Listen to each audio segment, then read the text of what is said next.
कि ए सुनिए ए और बी को जोड़ रहे तो अपने आप सी बन जाए, स्वतः सी बने। इसके लिए बाहर से एनर्जी देने की जरूरत क्या होगा नहीं, इसी को बोलते हैं स्पॉन्टेनियस। और जब एनर्जी पॉजिटिव आ गया, एनर्जी क्या हो गया पॉजिटिव, तो ये नॉन स्पॉन्टेनियस होगा। ये क्या होगा नॉन स्पॉन्टेनियस, यानी ये स्वतः क्या होगा नहीं होगा। ये स्वतः विक्रिया क्या होता है नहीं होता है। स्वतः विक्रिया नहीं होने का मतलब क्या होता है कि ये खुद से ए से बी नहीं बनेगा, इसको अलग से एनर्जी क्या होगा देना पड़ेगा। ए से बी बनाने के लिए आपको एनर्जी क्या होगा, ए से बी बनेगा, रिएक्शन होगा, लेकिन एनर्जी ए बी मिलकर सी बनेगा, लेकिन बाहर एनर्जी दीजिएगा तब ऐसा होगा। तो जब डेल्टी निकालिएगा तो उससे पता चल जाएगा कि स्पॉन्टेनियस है या नहीं है। तो कोई सेल यदि कोई भी सेल जब चार्ज है और चार्ज होने के बाद जब उससे बल्ब जल रहा हो तो उसमें स्वतः हो रहा रिएक्शन, उसमें क्या हो रहा है स्वतः हो रहा है, तो वहाँ पर डेल्टी निगेटिव ही जाएगा, क्या आएगा निगेटिव। केमिस्ट्री में आज जो हम चर्चा करेंगे कंसंट्रेशन सेल के बारे में चर्चा करते हैं, जिसको हिंदी में सांद्रण सेल कहते हैं। तो पहले जानिए कंसंट्रेशन क्या होता है। तो कंसंट्रेशन सेल वैसे सेल को कहते हैं जिसमें दोनों इलेक्ट्रोड एक समान होता है। दोनों इलेक्ट्रोड क्या होता है एक समान होता है, और दोनों जो इलेक्ट्रोलाइट रहेगा वो भी एक ही रहेगा, लेकिन कंसंट्रेशन उसका क्या रहेगा अलग अलग रहेगा। बस ये ध्यान देना है, दोनों सेल का इलेक्ट्रोड एक समान हो, है ना, दोनों सेल का इलेक्ट्रोलाइट भी क्या रहेगा एक ही समान रहेगा, लेकिन उसका कंसंट्रेशन क्या रहेगा अलग अलग रहेगा। तो उस प्रकार के सेल को हम क्या कहते हैं कंसंट्रेशन सेल कहते हैं। समझ रहे हैं? इसका फिगर देखिए बनाते हैं कंसंट्रेशन सेल का। समझिए इसमें क्या कर लेते हैं, ये एक बर्तन मान लीजिए, बड़ा सा बीकर ले लें, एक ही में सब कुछ रख देते हैं सब, है ना, एक ही थाली में सब कुछ परोस देना है ना। देखिए हाँ क्या क्या प्रसाद पता होगा, ज़्यादा बोलने की जरूरत नहीं है। ये जो है दोनों को सेपरेट कर रहा है, यहाँ से मान लें दोनों क्या हो रहा है अलग हो रहा है। एक इलेक्ट्रोड इधर लिए और ये भी इलेक्ट्रोड जो है कॉपर का है, ये भी इलेक्ट्रोड क्या है कॉपर का है। इधर वोल्ट मीटर लग गया, और इधर भी जो इलेक्ट्रोड है वो भी कॉपर का है, दोनों कॉपर का ही ले रहे हैं, दोनों क्या है कॉपर का। बीच में रहेगा साल्ट ब्रिज, बीच में क्या रहेगा साल्ट ब्रिज। तो यहाँ पर इस तरह से हो गया साल्ट ब्रिज, मान लेते हैं ये हो गया साल्ट ब्रिज, कोई दिक्कत नहीं, क्योंकि साल्ट ब्रिज का होना जरूरी है, तभी सेल मेंटेनेंस रहेगा न्यूट्रली, अदरवाइज मेंटेनेंस नहीं रहेगा। साल्ट ब्रिज हो गया, ये भी कॉपर का इलेक्ट्रोड है, ये भी क्या है कॉपर का इलेक्ट्रोड है, दोनों इलेक्ट्रोड सेम हो गए, दोनों इलेक्ट्रोड क्या हो गया सेम हो गया। इधर का जो इलेक्ट्रोलाइट रहेगा वो कॉपर सल्फेट रहेगा, इसका इलेक्ट्रोलाइट क्या है कॉपर सल्फेट CuSO4, लेकिन इसका कंसंट्रेशन C1 है, कंसंट्रेशन क्या मान लिया है C1 मान लिया। इधर का जो इलेक्ट्रोलाइट रहेगा वो भी क्या रहेगा कॉपर सल्फेट रहेगा, इधर का भी इलेक्ट्रोलाइट क्या है कॉपर सल्फेट है CuSO4 है, लेकिन इसका कंसंट्रेशन क्या मान लिया है C2 मान लिया। कंसंट्रेशन दोनों का अलग अलग है ना, इधर वाला का C1 है और उधर वाला का क्या है C2, कोई दिक्कत नहीं। इसका कंसंट्रेशन C1, इसका कंसंट्रेशन क्या हो गया C2 हो गया। तो दो चीज इसमें सेम होता है, इलेक्ट्रोड दोनों का सेम रहेगा, दोनों इलेक्ट्रोड यहाँ पर क्या है सेम है, ठीक है। इलेक्ट्रोलाइट भी क्या है सेम है, इलेक्ट्रोलाइट का भी बात किया जाए तो वो भी क्या है सेम ही है, लेकिन इसका कंसंट्रेशन क्या है अलग अलग है, कंसंट्रेशन क्या है डिफरेंट है। इलेक्ट्रोलाइट का कंसंट्रेशन डिफरेंट है, लेकिन इलेक्ट्रोलाइट क्या है सेम है। तो इस प्रकार के सेल को हम क्या बोलते हैं कंसंट्रेशन सेल कहते हैं। समझ में आ गया कंसेप्ट? अब इसमें सेल पोटेंशियल कैसे निकलता है ये चलिए, सिंपल कंसेप्ट है ना, इलेक्ट्रोड सेम होना चाहिए, इलेक्ट्रोलाइट भी सेम रहेगा, लेकिन कंसंट्रेशन अलग अलग रहेगा, तो कंसंट्रेशन सेल बता देगा। अब सेल पोटेंशियल की बात करते हैं तो ये भी वैसे ही काम करेगा। इधर पट्टी ऑक्सीडेशन होगा, लेफ्ट में क्या होगा ऑक्सीडेशन, इधर ऑक्सीडेशन होगा, और राइट में क्या होगा रिडक्शन होगा, है ना। लेफ्ट में ऑक्सीडेशन और राइट में क्या होगा रिडक्शन, इसका भी वही प्रोसेस होता है। समझ में आ रहा है? ऑक्सीडेशन का कंसेप्ट जानते हैं क्या होता है, पता है क्या होता है, Cu से Cu2 प्लस यहाँ बनेगा 2E हो जाएगा। रिडक्शन का कंसेप्ट जानते हैं, Cu2 प्लस में 2E जुटेगा तो क्या देगा E हो जाएगा, कोई दिक्कत नहीं, ठीक है। अब निकालना है इसका सेल पोटेंशियल, हमें निकालना है, क्या निकालना है सेल पोटेंशियल। तो कैसे निकालेंगे सेल पोटेंशियल, तो बताइए यदि इसका स्टैंडर्ड सेल पोटेंशियल निकालिएगा तो क्या होगा बता सकते हैं? यदि इसी सेल का हम स्टैंडर्ड सेल पोटेंशियल निकालते हैं तो क्या होगा, पहले स्टैंडर्ड निकाल लेते हैं। स्टैंडर्ड सेल पोटेंशियल सही बोले क्या होता है, जीरो होगा, है ना। कैसे होगा जीरो बता सकते हैं, स्टैंडर्ड सेल पोटेंशियल, तो जब आप सही बोले कि स्टैंडर्ड सेल पोटेंशियल जीरो होगा, है ना, यानी ई नॉट सेल जो होगा वो क्या होगा, जीरो। इसको हिंदी बोलते हैं मानक सेल विभव, मानक सेल क्या कहते हैं, विभव, ये जीरो होगा। ये तो सबको पता है जीरो होगा, लेकिन कैसे जीरो होगा, तो देखिए स्टैंडर्ड का मतलब होता है कि वैसे सेल जिसमें प्रयुक्त होने वाले इलेक्ट्रोलाइट 1 m हो, है ना, इलेक्ट्रोलाइट का सांद्रण जो हो 1 m हो, यानी इसका भी सांद्रण और इसका सांद्रण भी क्या रहेगा, 1 m रहेगा, तो सांद्रण दोनों का सेम हो गया। इलेक्ट्रोड भी सेम है, इलेक्ट्रोलाइट भी क्या है, सेम है, कंसंट्रेशन ही अलग था, तो स्टैंडर्ड की बात की तो कंसंट्रेशन भी क्या हो गया, सेम हो गया। तो जब दोनों से अर्ध सेल का सब कुछ सेम है, इलेक्ट्रोड, इलेक्ट्रोलाइट, कंसंट्रेशन, जब सब कुछ सेम रहेगा तो पोटेंशियल भी दोनों तरफ क्या रहेगा, सेम रहेगा। अब पोटेंशियल जब सेम रहेगा तो E R minus E L zero हो जाएगा, E R minus E L क्या हो जाएगा, जीरो हो जाएगा। समझ में आ रहा है, क्योंकि जब कंसंट्रेशन सेल का जिक्र किए तो केवल कंसंट्रेशन ही अलग है इलेक्ट्रोलाइट का, लेकिन जब स्टैंडर्ड की बात करते हैं तो वो भी क्या हो जाएगा, एक ही एम हो जाएगा, यानी वो भी सेम हो जाएगा। तो सब सेम हो गया तो पोटेंशियल डिफरेंस क्या हो जाएगा, जीरो हो जाएगा, दोनों इलेक्ट्रोड का नहीं हो जाएगा, तो इसलिए इसका स्टैंडर्ड पोटेंशियल क्या होता है, जीरो होता है। ई नॉट सेल बराबर क्या होगा, जीरो, कोई दिक्कत नहीं। अच्छा, अब अलग से देखना इस सेल को रिप्रेजेंट कैसे करना है, निरूपित कैसे करना है। निरूपण, सेल को लिखना कैसे है, सेल निरूपण,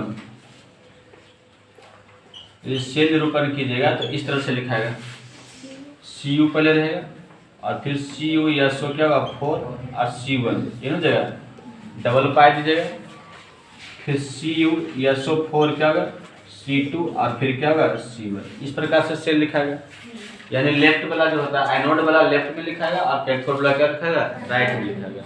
लेफ्ट में भी कॉपर इलेक्ट्रोड है, राइट में भी क्या है, कॉपर इलेक्ट्रोड है, तो दोनों में इलेक्ट्रोड कॉपर कॉपर हो गया, नहीं हो गया, लेकिन इलेक्ट्रोलाइट अलग अलग है। लेफ्ट में जो है CuSO4 है, इधर भी है CuSO4 उधर भी है, लेकिन लेफ्ट वाला का कंसंट्रेशन C1 है तो C1 लिखा है, राइट वाला का कंसंट्रेशन क्या है C2 है तो C2 लिखा है। यहाँ तक समझ में आ रहा है। अच्छा ठीक है, अब इसका सेल रिएक्शन लिखना है, यहाँ पर कंफ्यूजन हो रहा था ना, इसका क्या है सेल अभिक्रिया, सेल रिएक्शन। तो सेल अभिक्रिया क्या होगा बता सकते हैं, Cu रहेगा, ये भी रहेगा Cu भी रहेगा ना, और इधर का जब सेल अभिक्रिया लिखना है तो Cu तो रह गया प्लस है ना, और ये लिखाएगा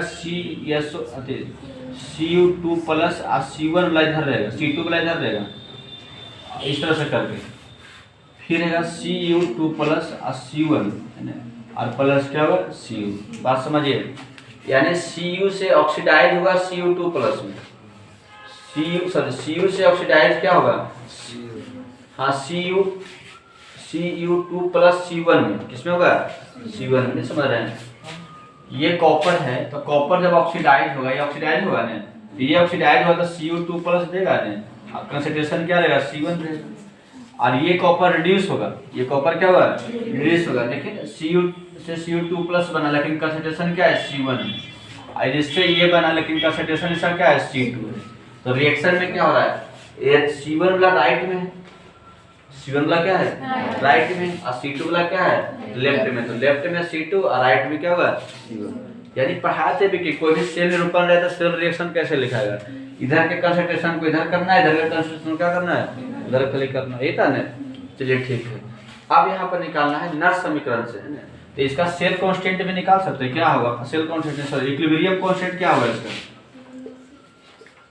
यदि इसका इक्विलिब्रियम कांस्टेंट देखा जाए तो कितना हो जाएगा, यानी इसको लॉग के बोलते हैं, लॉग के जो होगा लॉग क्या हो जाएगा, लॉग है C1 अपन क्या हो जाएगा C2, क्योंकि राइट वाला ऊपर होगा लेफ्ट वाला क्या होता है, कंसेप्ट वही है, सेल में उल्टा होगा ना, होगा रिएक्शन के अनुसार लिखाए थे ना इक्विलिब्रियम कांस्टेंट निकालने के लिए, कि रिएक्शन में जो राइट में ऊपर रहेगा कंसंट्रेशन जो रहेगा उसका राइट में ऊपर होगा, लेफ्ट में क्या होगा नीचे होगा। ऐसे देखिए C1 C2 नहीं, C1 क्या है इसका कंसंट्रेशन है, C2 क्या है इसका कंसंट्रेशन, समझ में ना।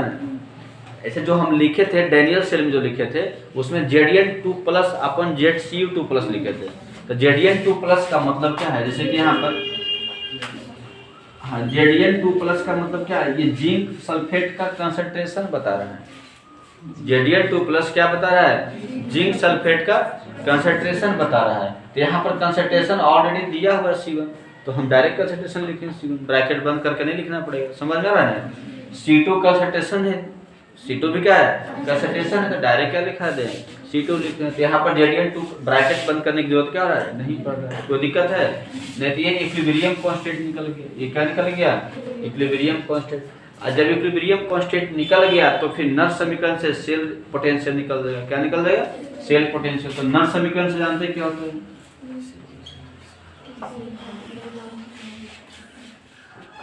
नर्स इक्वेशन से। तो नर्स इक्वेशन से क्या होगा, ई सेल क्या हो जाएगा, ई सेल इक्वल टू हो गया ई नॉट सेल, जो जनरली लिखिए माइनस 0.0591, 0.05 क्या होगा 91 अपॉन एन, अपॉन क्या होगा एन हो गया, और लॉग यहाँ पर लिखाएगा C1 अपॉन क्या होगा C2, C1 अपॉन क्या होगा C2। C1 जो है इधर वाला का कंसंट्रेशन, सॉरी इधर वाला कंसंट्रेशन, और C2 क्या है इधर वाला कंसंट्रेशन, कोई दिक्कत नहीं। अब यहाँ पर देखना है कंसंट्रेशन सेल है तो ई नॉट सेल इक्वल टू 0 रखा है, ई नॉट सेल इक्वल टू क्या रखा है 0 रखा है। क्यों रखा है पता ही है, क्योंकि कंसंट्रेशन 1 रहेगा दोनों का, तो सब कुछ सेम है, तो इलेक्ट्रोड पोटेंशियल क्या हो जाएगा, सेल पोटेंशियल 0 हो जाएगा। दूसरी बात यन यहाँ पर 2 रखा गया, 2 क्यों रखा गया, क्योंकि कॉपर है इलेक्ट्रोड, तो कॉपर में 2 इलेक्ट्रॉन का आना जाना होता है, तो यहाँ पे इनन के जगह पर क्या रखा जाएगा 2 रखा जाएगा। तो इसको नोट कीजिए, उसके बाद फिर आगे चलिए। अभी जो लिखे थे ई सेल बराबर ई नॉट सेल माइनस इतना आया था, नहीं आता है। अब यहाँ पर देखिएगा क्या है, ई नॉट सेल बराबर 0 रखा है, क्या रखा जाएगा 0। क्यों रखा है 0, क्योंकि स्टैंडर्ड इलेक्ट्रोड पोटेंशियल इसका 0 होता है, डिस्कस कर चुके हैं ना।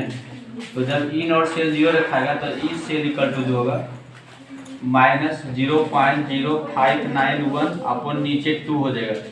कॉपर के लिए 2 इलेक्ट्रॉन का आनागमन होता है ना, और लॉग हो जाएगा C1 अपॉन क्या हो जाएगा C2 हो जाएगा।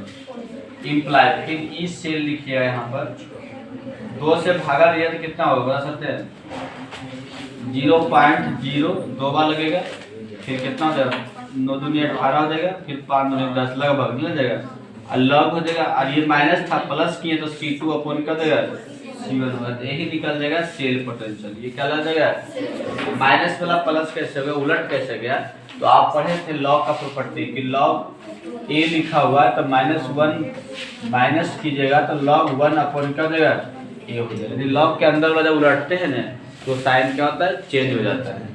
तो यहाँ से C1 ऊपर था तो C2 नीचे, तो C2 ऊपर कर दिया, C1 नीचे करे तो माइनस वाला क्या हो गया प्लस हो गया, 2 से भाग दिया तो इतना आएगा। 2 क्यों इतना है, क्योंकि कॉपर के लिए क्या आपका कॉपर के लिए है ना। तो इस प्रकार से देखा जाए तो कंसंट्रेशन सेल का सेल पोटेंशियल इस प्रकार से निकलेगा, यानी कंसंट्रेशन का सेल पोटेंशियल केवल सेल के कंसंट्रेशन पर ही डिपेंड करता है।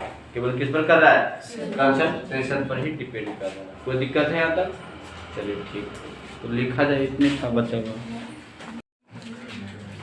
देखिए अभी हमें जो सीखना है electrochemical cell and free energy of reaction. Electrochemical cell समझ में आ रहा होगा, जिसमें केमिकल एनर्जी से इलेक्ट्रिकल एनर्जी क्या होता है प्राप्त होता है। और free energy of the reaction का फ्री एनर्जी है, दोनों के बारे में यहाँ पर डिस्कस करेंगे, दोनों में क्या रिलेशन यहाँ पर होता है। तो सबसे पहले इसको हिंदी में बोलते हैं विद्युत रासायनिक सेल और अभिक्रिया की मुक्त ऊर्जा है। तो इसमें एक पढ़ना है थर्मोडायनेमिक्स के अनुसार, ये हम जानते हैं इसके अनुसार थर्मोडायनेमिक्स जिसको उष्मागतिकी बोलते हैं, इसके अनुसार जानते हैं कि अस्थिर ताप और दाब पर है, मतलब टेम्परेचर भी फिक्स हो और प्रेशर भी क्या हो फिक्स हो। तो टेम्परेचर और प्रेशर नहीं बदलता, टेम्परेचर और प्रेशर क्या होता है नहीं बदलता हो, तो उसके जो फ्री एनर्जी में जो कमी आएगा माइनस डेल जी जो होगा वो सिस्टम द्वारा किए गए कार्य से क्या होगा बराबर होगा। सिस्टम द्वारा किए गए कार्य क्या होगा बराबर होगा, यानी कुल संपादित कार्य इक्वल टू माइनस क्या होगा डेल जी। जैसे कि समझिए न, मान लेते हैं कि आपके पास 100 रुपया है, कितने रुपया है 100 रुपया, 100 रुपये मान लेते हैं आपके पास है, तो ये आपके पास एक तरह से एनर्जी के रूप में मान लेते हैं, यानी आपका पास 100 रुपया का एनर्जी है 100 रुपये का, समझ यहाँ पर। तो जो आप मुक्त अवस्था में फ्री स्टेट में कहीं भी आप बैठे हुए तो पॉकेट में 100 रुपया रखा हुआ है, कहीं चल रहे हैं तो पॉकेट में क्या है 100 रुपया रखा हुआ ना, सोए में भी तो पॉकेट में कितना रखा हुआ है 100 रुपया, यानी ये आपका फ्री एनर्जी हो गया। ये क्या हो गया फ्री एनर्जी, आप फ्री हैं। 100 रुपया को आप कुछ भी कर सकते हैं, नहीं कुछ खरीद के खा भी सकते हैं, किसी के मुंह पर मार भी सकते हैं, कर सकते हैं, क्योंकि आपके पास फ्री एनर्जी कितना है 100 रुपया है। ठीक है, अब चले गए बाजार है ना, अब बाजार गए तो यहाँ पर पैसे को इन्वेस्ट कर रहे हैं है ना, इन्वेस्ट किए तो कितना रुपये किए, मान लेते हैं 20 रुपये इन्वेस्ट किए है ना, कितना किए 20 रुपया इन्वेस्ट हो गया तो बच गया है ना। हाँ इसमें हो गया 20 रुपया इन्वेस्ट हो गया। अब 20 रुपया इन्वेस्ट हो गया तो वो 20 रुपया का कुछ तो सामान खरीदाएगा नहीं, यानी कुछ काम हुआ, सामान खरीदना का मतलब क्या हुआ, कुछ कार्य हुआ है ना। तो कितना कार्य हुआ 20 रुपया का हुआ, कितना कार्य हुआ 20 रुपया का। जो 20 रुपया का सामान परचेज कर रहे हैं मार्केट में जाकर, वो सामान को मान लिया काम किए, सपोर्ट मान क्या किए काम किए, तो कितना कार्य हुआ 20 रुपया का हुआ। तो जितना फ्री एनर्जी आपका घटा उतना ही क्या हुआ कार्य होगा, उतना ही क्या होगा कार्य होगा। कब, जब टेम्परेचर और प्रेशर क्या रहेगा कांस्टेंट रहेगा तब है ना। यानी जब बाजार गए 100 रुपया लेकर 20 रुपया का सामान कुछ खरीदे या 20 रुपया का खाएं तो उतना ही कार्य हुआ, उतना ही आपको क्या हुआ, उतना ही जितना ही फ्री एनर्जी आपका घटा 20 रुपया का घटा 20 रुपये का काम हुआ है ना। यदि कोई और आपके साथ में कोई दोस्त ना हो तब है ना, और दोस्त रहेगा तो कुछ एनर्जी इधर उधर चला जाएगा, नहीं चल जाएगा। तो यदि आपका दोस्त ना हो यानी कि टेम्परेचर और प्रेशर क्या हो कांस्टेंट हो, समझ में आ रहा है, तो आप जितना एनर्जी खत्म कर रहे हैं उतना काम होगा, उतना काम क्या होगा, बात समझ में आ रहा है। यानी कुल संपादित कार्य होगा, टोटल वर्क जो होगा वो क्या होगा माइनस डेल जी होगा। अब माइनस क्यों ले रहे हैं, क्योंकि जो चीज घटा है उसको तो नेगेटिव में लिखा जाता है, क्या लिखा जाता है नेगेटिव में, ये बता रहा है कि उतना आपका घट रहा है। समझ में आया कि नहीं। तो 20 इन्वेस्ट किए तो 20 के अनुसार काम हुआ, तो वर्क डन बराबर क्या होगा 20 हो जाएगा। वर्क डन बराबर क्या होगा 20, घट गया तो इसलिए माइनस लिखना है। समझ में आया। तो ये हो गया थर्मोडायनेमिक्स के अनुसार, कोई दिक्कत नहीं यहाँ तक, ठीक है नोट कीजिए। इसके बाद गिब्स और हेल्महोल्ट्ज के अनुसार क्या होता है कि उत्क्रमणीय सेल यदि हो रिवर्सेबल सेल हो। रिवर्सेबल सेल का मतलब क्या होगा, जिसमें दोनों तरफ से रिएक्शन हो है ना, जिसमें क्या होगा दोनों तरफ से रिएक्शन हो। रिवर्सेबल सेल की विद्युत ऊर्जा का जो माप होगा, सेल का जो विद्युत ऊर्जा का जो माप होगा उसके अंतर्गत सेल के अंतर्गत होने वाली क्या होगा रासायनिक अभिक्रिया के मुक्त ऊर्जा के कमी द्वारा की जाती है, यानी उसका जो माप होगा सेल के अंतर्गत होने वाले रासायनिक अभिक्रिया में जो मुक्त ऊर्जा का कमी होगा उसके वो क्या होगा बराबर होगा। यानी कहने का मतलब क्या हुआ, देखिए जैसे कि मान लीजिए सेल है, ये क्या है सेल, मान के चलते हैं सेल। अब सेल को चार्ज कीजिए या सेल का यूज कीजिए तो इसके अंदर क्या होता है केमिकल रिएक्शन होता है। क्या होता है केमिकल रिएक्शन, रासायनिक अभिक्रिया। जब इसके अंदर केमिकल रिएक्शन होगा, रासायनिक अभिक्रिया होगा, तो इसका एनर्जी पहले से क्या होगा कमेगा, घटेगा। एनर्जी क्या होगा घटेगा, यानी फ्री एनर्जी इसका घटेगा। फ्री एनर्जी क्या होगा घटेगा। क्यों घटेगा, क्योंकि इसमें केमिकल रिएक्शन हुआ है। क्या हुआ केमिकल रिएक्शन, तो फ्री एनर्जी इसका क्या होगा डिक्रीज करेगा। क्या करेगा डिक्रीज करेगा, रिड्यूस करेगा। तो जितना फ्री एनर्जी रिड्यूस करेगा उतना इसमें इलेक्ट्रिकल एनर्जी क्या होगा बनेगा, क्योंकि केमिकल रिएक्शन से क्या होता है इलेक्ट्रिकल एनर्जी प्राप्त होता है। इलेक्ट्रोकेमिकल सेल में ही पढ़ा था ना, ये केमिकल रिएक्शन केमिकल एनर्जी को किसमें बदलता है इलेक्ट्रिकल एनर्जी में बदलता है। इलेक्ट्रोकेमिकल सेल में ही पढ़े थे कि केमिकल एनर्जी को किससे बदलेगा इलेक्ट्रिकल एनर्जी में बदलेगा। तो केमिकल रिएक्शन जब होगा तो केमिकल एनर्जी घट रहा है, केमिकल एनर्जी क्या हो रहा है घट रहा है। जैसे कि इसके कोई भी सेल है तो दोनों इलेक्ट्रोलाइट है, इलेक्ट्रोड है इलेक्ट्रोलाइट है, सभी अपना अपना एनर्जी लेकर एकदम तैयार है ना। अब तैयार है, दोनों में रिएक्शन हो गया। अब रिएक्शन हो गया तो केमिकल एनर्जी क्या रिड्यूस करेगा। अब केमिकल एनर्जी रिड्यूस करेगा तो करंट पास होगा। क्या होगा करंट पास, तो इलेक्ट्रिकल एनर्जी यहाँ बन रहा है। इलेक्ट्रिकल एनर्जी क्या हो रहा है बन रहा है, तो उतना ही इलेक्ट्रिकल एनर्जी उत्पन्न होगा जितना क्या होगा केमिकल एनर्जी घटेगा। यानी केमिकल एनर्जी का मतलब फ्री एनर्जी डिक्रीज करेगा, जितना कमेगा फ्री एनर्जी उतना ही इलेक्ट्रिकल एनर्जी क्या होगा बढ़ेगा। समझ में आ रहा है। तो फ्री एनर्जी डिक्रीज कर रहा है तो क्या प्राप्त हो रहा है इलेक्ट्रिकल एनर्जी प्राप्त हो रहा है। क्या प्राप्त हो रहा है इलेक्ट्रिकल एनर्जी। यानी यहाँ पर कह सकते हैं कि इलेक्ट्रिकल एनर्जी जो होगा,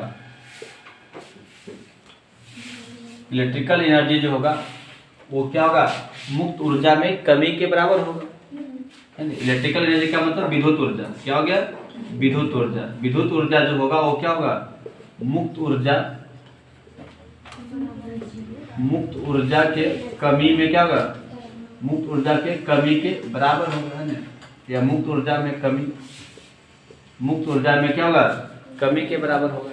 कौन सा मुक्त ऊर्जा में कमी, तो केमिकल रासायनिक अभिक्रिया के मुक्त ऊर्जा में कमी। कौन सा मुक्त ऊर्जा, क्योंकि यहाँ पर कोई सिस्टम यहाँ पर नहीं है, मतलब एगो सिस्टम के अंदर क्या होगा, केमिकल रिएक्शन हो रहा है, तो केमिकल रिएक्शन की जो एनर्जी घट गया वही क्या होगा, इलेक्ट्रिकल एनर्जी होगा, वही क्या होगा, इलेक्ट्रिकल एनर्जी। यानी यहाँ पर कह सकते हैं, अब मुक्त ऊर्जा में कमी जो होगा उसको क्या बोल सकते हैं, बता सकते हैं, डेल जी लिखते हैं। क्या लिखते हैं, डेल जी हो गया, यानी minus del G equal to बोल सकते हैं, यहाँ पर हो गया इलेक्ट्रिकल एनर्जी। क्या हो गया, इलेक्ट्रिकल एनर्जी हो जाएगा, कोई दिक्कत नहीं। ये जो पहले पॉइंट पर रहते हैं, कुल किया गया कार्य बराबर माइनस डेल जी होगा, क्या होगा, माइनस डेल जी, वहां पर रहता है। उसी में गिब्स और हेल्महोल्ट्ज ने क्या बताया कि यदि कोई रिवर्सेबल सेल की बात करते हैं, क्या करते हैं, रिवर्सेबल सेल की बात करते हैं, तो उस सेल में जो केमिकल रिएक्शन होगा, तो केमिकल रिएक्शन होने से उसमें क्या होगा, फ्री एनर्जी घटेगा।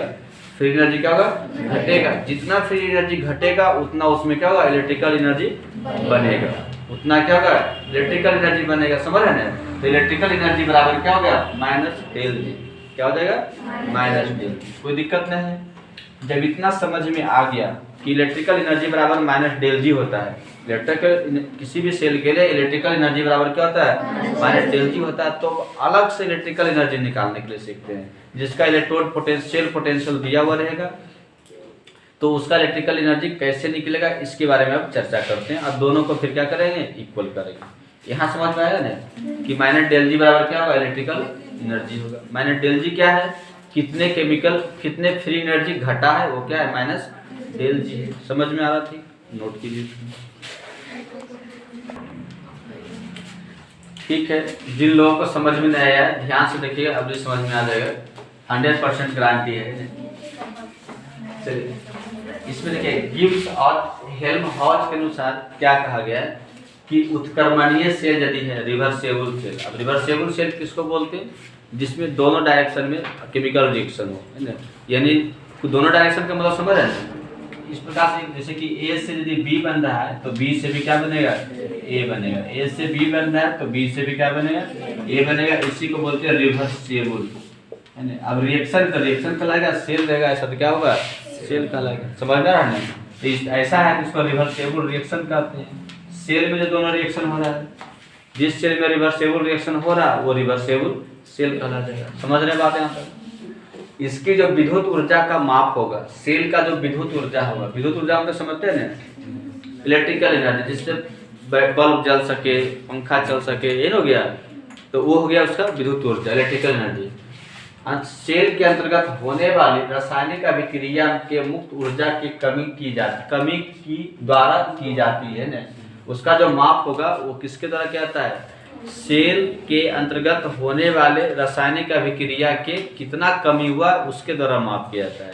यानी रासायनिक अभिक्रिया होने के बाद जो मुक्त ऊर्जा में कमी आएगा वही उसका क्या कहलाएगा, विद्युत ऊर्जा कहलाएगा। जैसे कि देखिए, कोई बैटरी लाते हैं, अब बैटरी पूरा फुल चार्ज है, बैटरी पूरा क्या है, फुल चार्ज है, तो उसके अंदर क्या है, केमिकल एनर्जी है। क्या उसके अंदर है, केमिकल। ये बैटरी चार्ज है, प्लस इधर प्लस वाला इधर माइनस वाला यदि है, फुल चार्ज है, तो इसके अंदर क्या है, केमिकल एनर्जी है। समझ में आ रहा है ना। अब इस बैटरी को यदि बल्ब से जोड़ते हैं, क्या कीजिएगा, जैसे तार से कनेक्ट करके यहाँ पर एक बल्ब लगा दिए ना, तो इसमें करंट पास करना शुरू करेगा। क्या पास करेगा, करंट पास शुरू करेगा।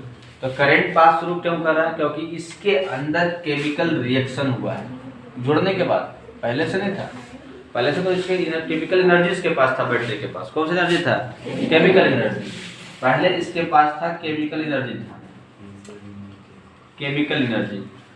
जब बैटरी को तार को कनेक्ट किए, बल्ब लगा दिए, तो क्या इसके अंदर होने लगा, केमिकल रिएक्शन होने लगा। क्या होने लगा, केमिकल रिएक्शन। अब जब केमिकल रिएक्शन होने लगा तो इसका केमिकल एनर्जी का जो फ्री एनर्जी था, फ्री एनर्जी को तो समझते हैं, देखो सिस्टम का फ्री एनर्जी होगा, कोई रिएक्शन का फ्री एनर्जी होगा, है ना, मनुष्य का भी फ्री एनर्जी होगा, तो इसका फ्री एनर्जी क्या होगा, जो टोटल एनर्जी होता है उसी को फ्री एनर्जी कहते हैं। इसके फ्री एनर्जी क्या होगा, घटेगा।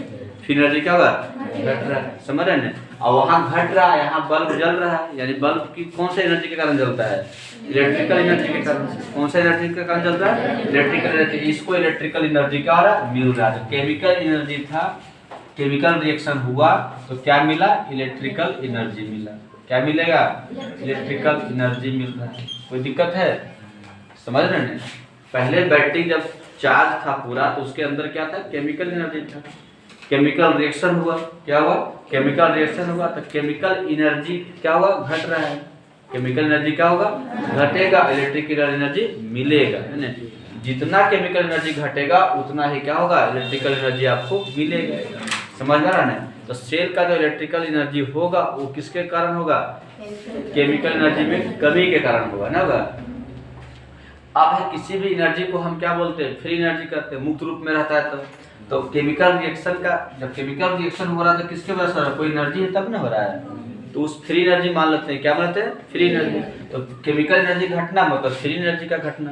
तो जितना फ्री एनर्जी कम रहा है, जितना फ्री एनर्जी क्या रहा है, कम रहा है, उतना इलेक्ट्रिकल एनर्जी बढ़ रहा है। समझ रहा है। तो यहाँ पर इलेक्ट्रिकल एनर्जी बराबर क्या होगा, सेल का जो इलेक्ट्रिकल एनर्जी होगा वो किसके बराबर हो जाएगा, फ्री एनर्जी में कमी के बराबर। क्या हो जाएगा, फ्री एनर्जी में कमी के बराबर होगा। कितना कमी होगा, कितना फ्री एनर्जी है उसके बराबर नहीं होगा। कितना फ्री एनर्जी है सेल में उसके बराबर क्या होगा नहीं, कितना घटा है उसके बराबर होगा। जैसे एग्जांपल लिए थे ना 100 रुपया की बात, तो काम कितना होगा, जितना रुपया आप खर्चा किए हैं, जितना आपके पास है उससे मतलब नहीं, कितना आप इन्वेस्ट किए हैं उसके अनुसार में काम हो रहा है। तो कितना इसका फ्री एनर्जी घटा है वो क्या होगा, इलेक्ट्रिकल एनर्जी के बराबर होगा। यानी इलेक्ट्रिकल एनर्जी बराबर हो गया माइनस डेल जी। माइनस क्या हो गया, डेल जी। कोई दिक्कत नहीं है। तो यही बताया था कि electrical energy equal to minus del G. यहाँ तक कोई दिक्कत नहीं। अब यहाँ पर है कि किसी भी सेल का जब सेल पोटेंशियल दिया रहेगा, क्या दिया रहेगा, सेल पोटेंशियल, तो उसका इलेक्ट्रिकल एनर्जी कैसे निकलेगा, समझ रहे हैं। चलिए ठीक है, देखिए अभी वही निकालेंगे सीखना है कि किसी भी सेल का सेल इलेक्ट्रिकल एनर्जी कैसे निकलता है। तो मान लेते हैं कि कोई सेल है ना, इधर एनोड और उधर क्या है, कैथोड। ये तो पुराना कहानी है ना, इधर कैथोड है ना। देखिए अब यदि मान लेते हैं कि इसका एक मोल क्या होता है, खपत होता है सेल का। जब इसमें केमिकल रिएक्शन होगा तो इलेक्ट्रोलाइट यहाँ पर क्या होगा, टूटेगा। जैसे कि इस पर ऑक्सीडेशन होगा तो इलेक्ट्रोड का मोल टूटकर इलेक्ट्रोलाइट में आएगा। इससे इलेक्ट्रोलाइट से किस पर जाएगा, इलेक्ट्रोड पर जाएगा। यानी मान लेते हैं कि एक मोल का यहाँ पर क्या हो रहा है, खपत हो रहा है। कितना हो रहा है, एक मोल। तो एक मोल खपत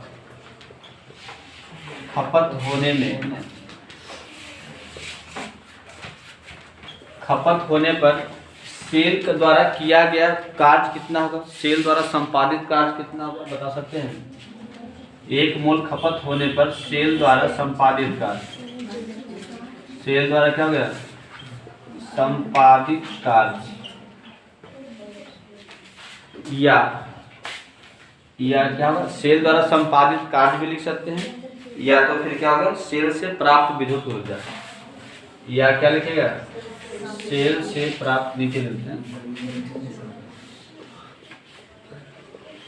सेल से प्राप्त विद्युत ऊर्जा। विद्युत ऊर्जा जो होगा वो होगा NFE होगा। अब ये सवाल आ गया कि NFE कैसे होगा। यानी एक मोल जब खपत होता है, एक मोल क्या खपत होता है, जैसे इससे इलेक्ट्रोलाइट टूट कर गया, मान लीजिए जिंक का बना हुआ है, ये किसका बना हुआ है, कॉपर का बना हुआ है। ये जिंक का रे क्या हुआ, कॉपर का, तो Zn2+ बनेगा। जिंक से क्या बनेगा, Zn2+ बनेगा। ये Cu2+ से क्या बनेगा, Cu बनेगा। क्या बनेगा, Cu बनेगा। तो यहाँ पर एक मोल खपत हो रहा है। तो एक मोल खपत होने पर सेल द्वारा संपादित कार्य होगा, या तो जो सेल काम करेगा वही सेल से क्या होगा, विद्युत ऊर्जा प्राप्त होगा। सेल काम करने का मतलब क्या है, उतना विद्युत ऊर्जा हमें दिया है, ये होगा। जैसे सेल से बल्ब जला रहे हैं, तो बल्ब जलना काम हो रहा है कि नहीं हो रहा है, तो कौन काम कर रहा है, सेल कर रहा है। बल्ब जल रहा है तो सेल जला रहा है ना, बैटरी जला रहा है तो काम कौन कर रहा है, बैटरी कर रहा है। तो जितना बल्ब देर तक जलेगा जितना, उतना ही काम होगा, और उतना ही वो क्या दिया, विद्युत ऊर्जा दिया होगा, उतना ही क्या देगा, विद्युत ऊर्जा देगा। तो सेल द्वारा जो संपादित कार्य होगा, सेल से प्राप्त विद्युत ऊर्जा का क्या होगा, बराबर होगा, कोई दिक्कत नहीं। विद्युत ऊर्जा का मतलब इलेक्ट्रिकल एनर्जी क्या हो गया, इलेक्ट्रिकल NEF होगा ना। ऐसा किसके अनुसार पढ़े थे पता है, यहाँ पर N क्या है, 1 मोल में ना हो गया, 1 मोल में मुक्त होने वाले इलेक्ट्रॉन की संख्या, मुक्त होने वाले क्या हो गया, इलेक्ट्रॉन की संख्या है, इलेक्ट्रॉन की संख्या। तो यहाँ पर देखा जाए तो कितने इलेक्ट्रॉन होगा, वो हिसाब से 2 होगा। जिंक के लिए कितने इलेक्ट्रॉन होता है, 2 होता है, ठीक है। N बराबर होगा 1 मोल में मुक्त होने वाले इलेक्ट्रॉन की संख्या। F क्या है, फैराडे कांस्टेंट, क्या है F, फैराडे स्थिरांक है ना, यानी कांस्टेंट। इसको लिखते हैं 9.500 कूलम, यही होगा F बराबर। और E क्या है, सेल पोटेंशियल है, ये क्या है, सेल पोटेंशियल है। सेल पोटेंशियल मतलब सेल विभव E मानते हैं, पढ़े था जैसे E सेल करके भी कितना लिखते हैं, यहाँ पर हम E करके लिखें सेल पोटेंशियल, कोई दिक्कत नहीं, ठीक है। तो तीनों को गुना कीजिए तो वो विद्युत ऊर्जा निकलेगा, क्या निकलेगा, विद्युत ऊर्जा। क्योंकि फिजिक्स में ही पढ़े थे, देखिए फिजिक्स में क्या पढ़ा था कि यदि कोई विभव दिया हुआ, सेल पोटेंशियल का मतलब विभव हो गया, सेल विभव इसको हिंदी में बोलते हैं, क्या बोलेगा, सेल विभव, सेल विभव। तो जैसे कि विभव दिया हुआ मान लीजिए V है, विभव क्या है, V है, 2 इलेक्ट्रोड है, मतलब 2 पॉइंट है, एक से कंडक्टर है, ये कंडक्टर दिया हुआ है और इसके बीच मान लीजिए V1 है, यहाँ पर विभव V2 है, तो दोनों के बीच विभांतर मान लेते V है, क्या है, V यानी V2 माइनस V1, विभांतर V है। और यहाँ पर कोई चार्ज क्या कर रहा है, गमन कर रहा है, कोई चार्ज Q है जो यहाँ से यहाँ तक गया है। तो चार्ज को एक जगह से दूसरे जगह जाने में यहाँ पर कार्य होता है, जहाँ पर पोटेंशियल है और उस पोटेंशियल के अंतर्गत कोई चार्ज यदि गमन कर रहा है, जा रहा है एक जगह से दूसरे जगह तक जा रहा है, तो वहाँ पर क्या होगा, कार्य होता है, वर्क डन होता है। और वो वर्क डन जो होगा वो इलेक्ट्रिकल एनर्जी के क्या होता है, बराबर होता है।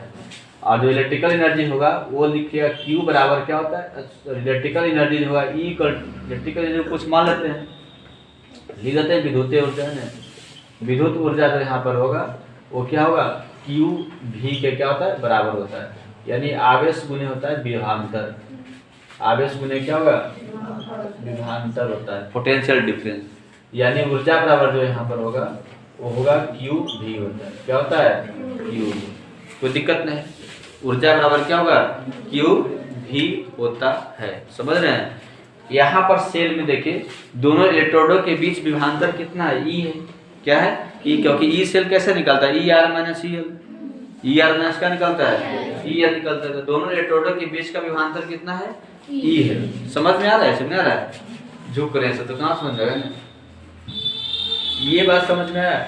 याद रखना है कि कोई कंडक्टर दिया हुआ है, कंडक्टर के 2 पॉइंट के बीच विभव मालूम है, तो विभवांतर निकल गया V और V2 माइनस V1। तो कोई भी कंडक्टर के बीच विभवांतर दिया हुआ है, वहां पर यदि चार्ज गति कर रहा है तो वहां पर क्या होगा, वर्क डन होगा, क्या हो रहा है, वर्क होगा। और वो जो वर्क होगा इलेक्ट्रिकल एनर्जी के क्या होगा, बराबर होगा। और निकले कैसे, V इक्वल टू ऊर्जा बराबर क्या होता है, Q V होता है। ये भी नहीं समझ में आ तो एक तरह से और समझिए, एक पढ़े V का जो फॉर्मूला होता है, देखिए 1/4 पाई एप्सिलॉन और Q बटे R होता है, ये V का फॉर्मूला होता है। ये क्या होता है, विभव बराबर 1 नोमा भी पढ़े होंगे ना, 1/4 10वां में पढ़े होंगे शायद, पढ़ाए थे V equal to 1/4 pi epsilon Q अपन क्या होता है, R होता है। R एक होता है, ये निकल के। और जो ऊर्जा का जो फॉर्मूला होगा, ऊर्जा जिसको बोलते हैं, U बराबर लिखिए इसको, ऊर्जा बराबर होगा 1/4 पाई एप्सिलॉन और Q1 Q2 अपन R होता है। ये विभव है, पोटेंशियल है, और ये क्या है, एनर्जी है। तो बताइए इसमें 2 Q है, इसमें एक, सब कुछ सेम है, लेकिन इसमें 2 Q है, इसमें क्या है, 1 Q है, क्या है, 1 Q है। तो इसको यदि Q से गुना कर दिया जाए, यदि V को Q से गुना कर दिया जाए तो क्या U नहीं मिल जाएगा, क्या मिल जाएगा, U मिल जाएगा। V को यदि Q से गुना कर दिया क्या मिल जाएगा, U मिल जाएगा। यानी आवेश को जब विभव से गुना कर दिया जाए क्या मिल जाएगा, ऊर्जा मिल जाएगा। ये समझ गए, आवेश को यदि विभव से गुना कर दिया जाए तो क्या मिल जाएगा, ऊर्जा मिल जाएगा। क्या मिलेगा, ऊर्जा मिलेगा। तो यहाँ भी हमने वही किए, ऊर्जा बराबर क्या होगा, आवेश गुने विभव। यहाँ भी हमने वही किए, विद्युत ऊर्जा है, ये क्या है, विद्युत ऊर्जा है। और आवेश क्या है, देखिए 1 इलेक्ट्रॉन है, इलेक्ट्रॉन की संख्या है, इलेक्ट्रॉन क्या है, संख्या। और 1 तुल्यांकी भार यानी 1 इलेक्ट्रॉन के जाने में कितना ऊर्जा जाता है, 96500 कूलम। 1 इलेक्ट्रॉन पर आवेश की बात नहीं कर रहे हैं, एक आयंस टूटेगा, एक इलेक्ट्रॉन इधर उधर होगा तो कितना होगा, नो 6 5 डबल 0 कूलाम होता है इलेक्ट्रोलाइटिक सेल में, पढ़ाया था ना। ऐसे तो एक इलेक्ट्रॉन पर चार्ज होता है 1.6 × 10⁻⁹ कूलाम होता है, लेकिन फैराडे के नियम से क्या पढ़े थे कि जब एक इलेक्ट्रॉन इधर से उधर जाएगा तो वहां पर कितना चार्ज देगा, 9 6 5 डबल 0 कूलाम चार्ज देगा, पढ़े थे ना। तो टोटल n इलेक्ट्रॉन है तो चार्ज कितना होगा, n गुने f, तो n गुने f चार्ज हो गया, आवेश q क्या हो देगा, आवेश हो गया। और E क्या है, सेल पोटेंशियल है यानी विभवांतर है ना, तो गुना की तो विद्युत ऊर्जा नहीं निकलेगा, तो विद्युत ऊर्जा बराबर क्या होगा, NFE हो जाएगा। समझ में आया। तो ये समझाएं कि कैसे होता है विद्युत ऊर्जा बराबर NFE होता है। आपको इतना ही याद रखना है, ये सब समझने के लिए था, कोई दिक्कत नहीं आता है, समझ में आता। चलिए ठीक है, अब अलग से पढ़े थे, देखिए ये मिटाते हैं। अच्छा ये तो निकल गया। अब यहाँ पर आप पढ़े थे, यहाँ से जो विद्युत ऊर्जा होगा NFE निकला है, और एक पहले अभी जस्ट पहले पढ़ा थे कि जो विद्युत ऊर्जा होता है वो -ΔG के बराबर होता है। किसी भी सेल के लिए विद्युत ऊर्जा जो है -ΔG के क्या होता है, बराबर होता है। इसलिए आप यहाँ पर क्या बोल सकते हैं कि -ΔG जो होगा, -ΔG जो होगा NFE के क्या होगा, बराबर हो जाएगा। -ΔG बराबर NFE के क्या होगा, बराबर होगा। -ΔG क्या है वो भी जानते हैं, फ्री एनर्जी में जो कमी है वही है ना, फ्री एनर्जी में क्या है, कमी -ΔG है। n भी कितना है, कितने इलेक्ट्रॉन इधर से उधर हुआ है, n है। यह फैराडे कांस्टेंट है, और E क्या है, सेल पोटेंशियल है। E क्या है, सेल पोटेंशियल। यहाँ तक किसी को कोई दिक्कत नहीं है। आप यहाँ पर जैसे मान लीजिए इस प्रकार का रिएक्शन दिया हुआ है, मान लेते हैं सेल रिएक्शन। यदि सेल रिएक्शन ऐसा लिखा हुआ है जैसे कि Zn है अब प्लस Cu2 प्लस है, Zn2 प्लस है और Cu है, तो बताइए इसमें कितने इलेक्ट्रॉन का ट्रांसफर हो रहा है। एक मोल खपत होने में 2 इलेक्ट्रॉन का ट्रांसफर हो रहा है, कितना हो रहा है, 2 इलेक्ट्रॉन हो रहा है। तो इसमें इलेक्ट्रॉन की जो संख्या होगा, इलेक्ट्रॉन जो होगा n = क्या होगा, 2 होगा, तो इसलिए यहाँ पर -ΔG जो लिखाएगा वो 2Fe होगा। क्या हो जाएगा, 2Fe होगा। इस प्रकार के रिएक्शन के लिए कोई दिक्कत नहीं है। यदि ऐसा रिएक्शन दे दिया जाए, आप देखिए इसको 2 से गुना 2Zn प्लस 2Cu2 प्लस अधर तीर करके 2Zn2 प्लस और फिर क्या 2Cu, तो बताइए इसमें कितने इलेक्ट्रॉन का ट्रांसफर होगा, 4। कितना होगा, 4 इलेक्ट्रॉन होगा। देखिए 2 प्लस है ना, तो 2 से गुना 2 में कितना हो गया, 4 इलेक्ट्रॉन का आना जाना होगा। तो जब n बराबर इसमें 4 हो जाएगा तो बताइए -ΔG बराबर क्या हो गया, 4Fe हो जाएगा। 4 क्या हो जाएगा, Fe होगा। तो कोई भी रिएक्शन को देखकर, सेल रिएक्शन को देखकर उसका सेल पोटेंशियल निकाल सकते हैं, कितना फ्री एनर्जी घटा है वो भी निकाल सकते हैं, नहीं निकाल सकते हैं। जैसे कि सेल रिएक्शन ऐसा है तो 4n हो गया। और F जानते हैं आप, E निकालने के लिए फॉर्मूला पढ़ाए थे, क्या पढ़ाया था, E बराबर, E बराबर जो होता है वो क्या होता है, E0 माइनस 2.303 RT/NF, अब उन्हें क्या लॉग के, लॉग क्या होता है के, तब उसका मदद से अब आगे निकालते हैं, कोई दिक्कत नहीं आता कि ठीक है। चलिए शांत रहेगा। -ΔG बराबर NFE, नर्स समीकरण से क्या पढ़े थे सुन लीजिए, किससे, नर्स इक्वेशन।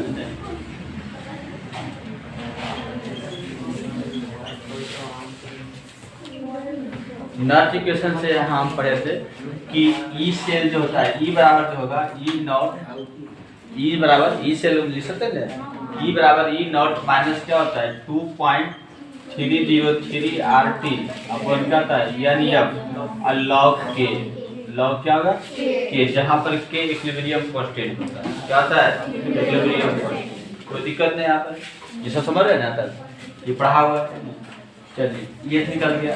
अब यहाँ पर यदि मान लेते हैं इक्विलिब्रियम कांस्टेंट, यदि मान लीजिए रिएक्शन जो है ना इक्विलिब्रियम है ना, इक्विलिब्रियम का मतलब समझ रहे हैं ना, इक्विलिब्रियम स्टेट में हो, यानी जब अभिक्रिया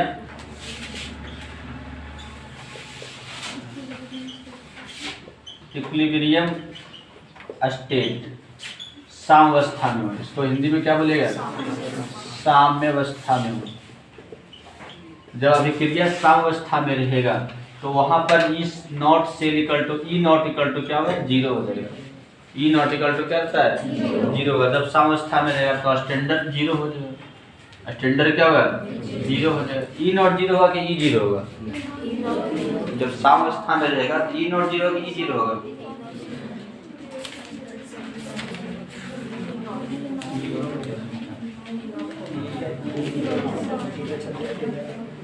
क्या होगा? ई 0 होगा। क्या होगा? ई 0 होगा ना, समझ रहे हैं? पिछले बार बताया था जब साम्यावस्था में रहेगा तो ई क्या होता है? ई से 0 होता है। तो इसलिए यहाँ पर लिखे 0 इक्वल टू हो गया ई नॉट माइनस 2.303 RT अपॉन क्या होगा NF और लॉग क्या हो जाएगा के लिखा। अब इसको जब सॉल्व किया तो इधर लगेगा कि ई नॉट इक्वल टू हो गया 2.303 RT अपॉन क्या होगा NF इक्वल टू लॉग क्या हो गया के। ये निकल गया ई नॉट, ये क्या निकल गया ई नॉट। कोई दिक्कत नहीं। पढ़े थे डेल जी बराबर माइनस डेल जी बराबर क्या होता है NF होता है। माइनस डेल जी बराबर क्या होगा NF होता है। ऐसा पढ़े लिखने पढ़े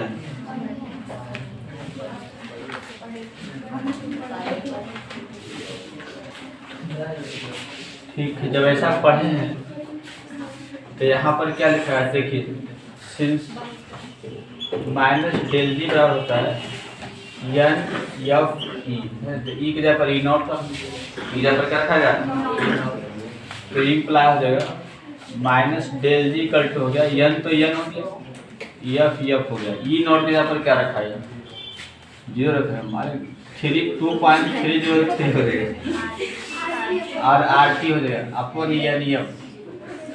अब मुझे क्या है लॉग ये क्या रखाएगा लॉग के रखाएगा। कोई दिक्कत नहीं आता कि क्या कट रहा देखिए NF क्या होगा कट जाएगा, नहीं होगा कट गया तो इम्प्लाई क्या होगा माइनस डेल जी जो होगा 2.303 RT और लॉग क्या हो गया के लिखा है। इसको उधर कीजिएगा तो डेल जी बड़ा हो गया माइनस 2.303 RT और लॉग क्या हो गया के। इस प्रकार से मुक्त एनर्जी में कितना कमी हुआ निकाल सकते हैं।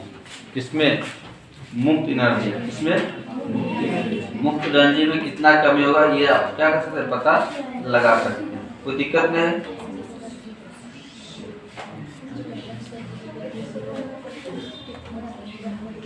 ठीक है। अब देखिए यहाँ डेल जी का मान निकालिएगा नहीं, डेल जी का मान किसी सेल का निकालना तो कैसे निकलेगा? RT तो कांस्टेंट होता है पता ही रहेगा। यहाँ पर लॉग के निकालना होगा ना, और लॉग के का मतलब क्या इक्विलिब्रियम कांस्टेंट क्या होगा इक्विलिब्रियम कांस्टेंट कैसे लिखा था वो बताए थे। रिएक्शन के अनुसार से राइट वाला ऊपर लेफ्ट वाला क्या रहेगा नीचे रहेगा। अब है डेल जी का मान से आप बता सकते हैं कि जो ये रिएक्शन है स्पॉन्टेनियस है कि नॉन स्पॉन्टेनियस है। किसके आधार पर बता सकते हैं डेल जी के मान के आधार पर। अच्छा डेल जी तो कैलकुलेट कीजिएगा ना, वैल्यू कैलकुलेट हो गया डेल जी का मान, गिव एनर्जी में कितना कमी वो कैलकुलेट हो गया। कैलकुलेट होने के बाद ये पता लगा सकते हैं कि स्पॉन्टेनियस है कि नॉन स्पॉन्टेनियस है। तो देखिए डेल जी का यदि वैल्यू निगेटिव आ गया, क्या गया निगेटिव माइनस में आ गया ना, तो स्पॉन्टेनियस होगा। तो कौन सा रिएक्शन होगा स्पॉन्टेनियस।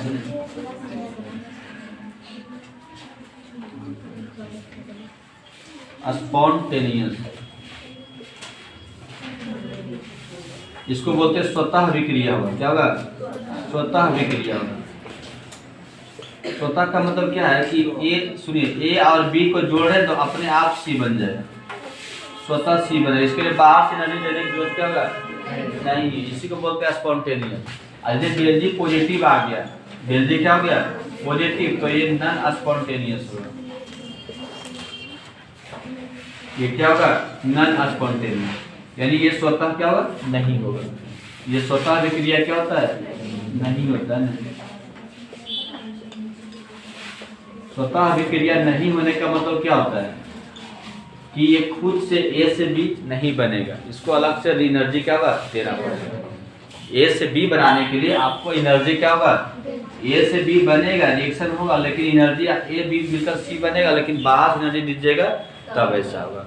तो जब डेल जी निकालिएगा तो उससे पता चल जाएगा कि स्पॉन्टेनियस है या नहीं है। तो कोई सेल यदि कोई भी सेल जब चार्ज है और चार्ज होने के बाद जब उससे बल्ब जल रहा हो तो उसमें स्वतः हो रहा है रिएक्शन, उसमें क्या हो रहा है, स्वतः हो रहा है, तो वहाँ पर डेल जी निगेटिव ही जाएगा। क्या आएगा, निगेटिव है। लेकिन जब सेल को आप चार्ज कर रहे हैं, तो जब सेल को क्या कर रहे हैं, चार्ज करें, तो वहाँ पर डेल जी फिर क्या होगा, पॉजिटिव आएगा। क्या हो जाएगा, पॉजिटिव आएगा। तो कोई भी रिएक्शन, ये तो सेल की बात हो गया, कोई भी रिएक्शन का डेल जी कैलकुलेट कीजिएगा, और डेल जी कैलकुलेट करने पर यदि निगेटिव है तो स्पॉन्टेनियस मतलब रिएक्शन खुद होगा, उसको करने की कोई जरूरत नहीं है। जैसे कि कोई स्टूडेंट है खुद पढ़ने वाला होता है, तो उसको किसी को कहने पड़ता है पढ़ने के लिए, नहीं हो कहे तो यो पढ़ेगा ना, घर में तो यो बैठ के पढ़ रहा है, कोचिंग आ रहा है, नहीं आ रहा है, या स्कूल जा रहा है तब पर भी कर रहा है। लेकिन जो नहीं खुद से पढ़ने वाला होता है, क्या होता है, उसको बाहर से एनर्जी देना पड़ता है। उसको क्या होगा, बाहर से एनर्जी देना पड़ता है। बाहर से एनर्जी देने के लिए होगा डंडा के रूप में, है ना, डांट फटकार के रूप में, मोटिवेशन के रूप में, इस तरह से है। तो बाहर से एनर्जी देते हैं, तब उसमें क्या होगा, रिएक्शन आता है। समझ में आ रहा है। तो डेल जी कैसे निकले वो भी पता चल गया, डेल जी कैसे निकलेगा वो भी पता चल गया। डेल जी क्या होता है ये भी समझ गए।